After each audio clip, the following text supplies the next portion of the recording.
নমস্কার। আমার ভিডিওর উপরে আমার কবিতা পড়া, আমার কথা বলা ইত্যাদির উপরে অন্য কারুর কোনো মন্তব্য অর্থাৎ কমেন্টস করা অপেক্ষা না রেখেই আমি নিজেই প্রায় প্রতিটি ভিডিওতেই মন্তব্য করে থাকি, এই বলে যে আমার কণ্ঠস্বর ভালো নয় এবং আমার পড়া ভালো নয়। আমি ভালো পড়তে পারি না, ভালো দেখতে পাই না, আমার পড়াগুলি আমার নিজের কানেই শুনতে ভালো লাগে না, এটা ঠিক। কিন্তু আমি যে কবিতাগুলো পড়ি সেগুলো কিন্তু আমার ধারণা সেগুলো সব অসাধারণ কবিতা। সবাই যে সমমানের তা নয়, সমমানের সব কিছু হওয়া কোনো কাজের কথাও নয়, কিন্তু আমি যে কবিতাগুলো পেয়ে থাকি সেই কবিরা যেসব কবিতাগুলি লিখে থাকেন আমার বোধ বুদ্ধি বিবেচনা অনুযায়ী সেগুলো সব অসাধারণ কবিতা। খানিকটা আমার পড়ার দোষে মার খেয়ে যায়, কিন্তু কবিতাগুলো শোনার পর তার উৎস সন্ধান করে আপনারা যদি সেগুলো নিজে পড়ে নেন তাহলে পরে দেখবেন যে সেই কবিতাগুলি সব অসাধারণ কবিতা। যেমন আজকে একজন কবির কবিতা পড়ব, কবিতাগুলো শুনলেই আপনারা যদি প্রত্যেকটা শব্দ বাক্য খেয়াল করেন তাহলে বুঝবেন কবিতাগুলি অসাধারণ। আজকের কবির নাম শ্বেতা চক্রবর্তী। তার একটি সম্ভবত সিরিজ কবিতা, সেটির নাম হচ্ছে ধারা সরস্বতী। সেখান থেকে আমি কয়েকটি কবিতা পড়ব। কবিতাগুলোর আবার আলাদা আলাদা শিরোনাম আছে। ধারা সরস্বতীর মধ্য থেকে কয়েকটি কবিতা পড়ব। প্রথমে পড়ব সরস্বতী। ওরে হাঁদা বোকা ছেলে, কবিতাকে ভালোবাসলে সন্দেশও ছেড়ে দেওয়া যায়।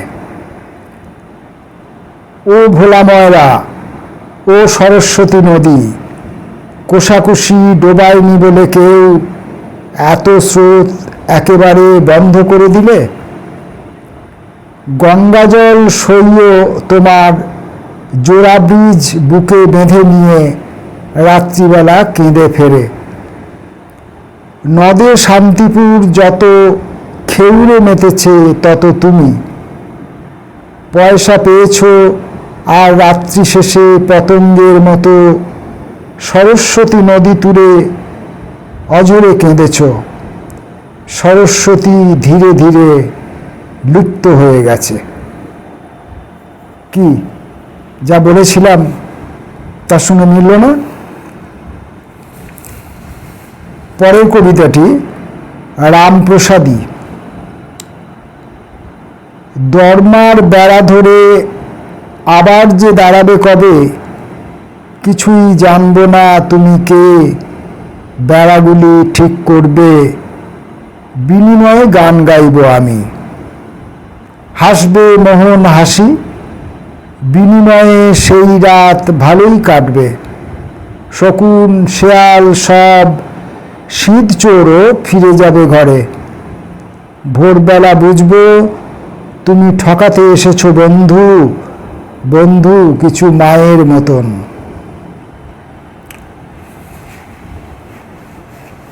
ঠাকুরজি। সন্ধ্যায় জেগেছে, এক বস্ত্রে ফেলে এলে শীত কাঁতাখানি। তারার মতন আলো ছিল, ভালো ছিল, তবুও চাঁদের মতো অর্থবহ হতে তো পারলে না স্বামী দেবতার কাছে। মুখ দেখা ওরই মধ্যে নিহত নির্মল, লোকে বলে বলুগ্গে। পেছনে অনন্ত পথ, সামনে প্রান্তর, ঝলমলে পোশাকের মুগ্ধ কবুতর পদপ্রান্তে ঝোপের মতন পাকুড় শাখার আলো হাতে যে দাঁড়িয়ে পথের দেবতা। কাজল। পোড়া মুখ দেখাবে না বলে উপুর হয়েছ আর রাত জেগে আছো রাত। কাজলের কান্না শোনা যায় শীতল চোরের মতো দেয়ালের নিচে শুয়ে, শরীরে ভরিয়ে দেয় চোখ আর চোখে একাকার কাজল। সম্ভ্রম নেই, বোধ বুদ্ধিহীন, যা পারে তা কালি করে, এমনই পাগল। পরমেশু। ও আমার শান্ত অধ্যাপক, তপস্যা ভঙ্গ করতে কতবার ব্রত রাখলাম। ফোনে ফোনে সুধাধারা গড়িয়ে দিলাম কানে কানে। কাকাতুয়া কাকা বলে একবারও কেন যে ডাকে না সেটা হয়তো দুপুর জানে, রাত্রি জানে কিছু। বুঝি যে বিব্রত করছি। ছাত্রীটির জন্য আপনার মায়া হতো খুব। সুলগ্ন কুমারী আসত হিড়িম্বার মতো থপ থপ। রিল জানি গড়িয়েই যেত, শুধু সুতোর মুখের দিকে চেয়ে আমার একান্ত লালা, আমারই হাতের ধরা উন্মাদিনী সূচ। তাহলে আমরা শ্বেতা চক্রবর্তীর কয়েকটি কবিতা পড়লাম। আশা করি এই প্রত্যেকটি কবিতাই আপনাদের ভালো লেগেছে।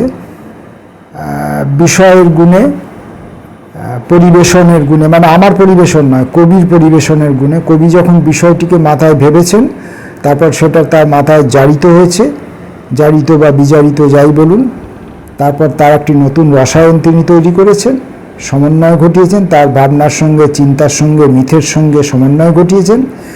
তারপর যে রেসিপিটি তিনি তৈরি করলেন, সেই রেসিপিটি তিনি পরিবেশন করেছেন অতি সুন্দরভাবে, মনোরমভাবে, সাধু উচ্চারণে। তো বলে আমার মনে হলো, আমি বিশ্বাস করি আপনাদেরও শ্বেতা চক্রবর্তী কবিতাগুলি ভালো লাগবে এবং শ্বেতা চক্রবর্তী সম্পর্কে আরও বেশি করে জানতে, তার কবিতা আরও বেশি করে পড়তে আপনারা উৎসাহী হবেন এবং আমাকে তার কবিতা আরও বেশি করে পড়তে সাহায্য সহযোগিতা করবেন। নমস্কার।